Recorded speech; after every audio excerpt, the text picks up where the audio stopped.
The next piece is Litanies by Jean Alain. Alain is a 20th century French composer who lived from 1911 to 1940.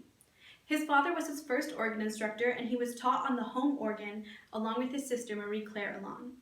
Many of the registrations in Alain's music are based on this home organ, so when played in a larger space on a larger instrument, they need to be adapted in order to fit that space. For his musical education, he attended the Paris Conservatory, where he studied under Marcel Dupré. Upon leaving the conservatory, he was awarded first prize in organ and improvisation, one of the highest honors he could achieve.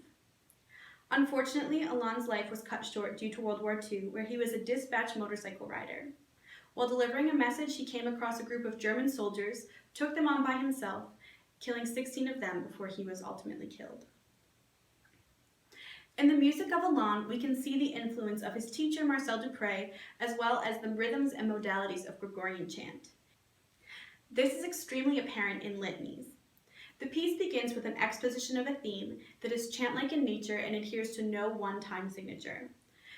This theme repeats throughout the whole work, giving it a sense of unity that is not always found in pieces of this time period, making it very appealing to people who don't normally listen to 20th century music.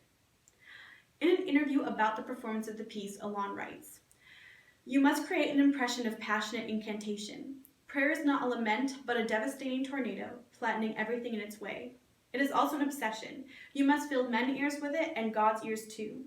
If you get to the end without feeling exhausted, you have neither understood nor played it as I would want it."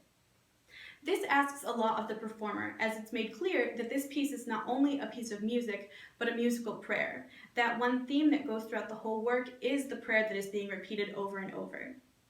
Printed on the score before the performer plays is written this quote from Alain. "When the Christian soul is in distress and cannot find any fresh words to implore God's mercy, it repeats the same prayer unceasingly with overwhelming faith. The limit of reason is past. It is faith alone which propels its ascent.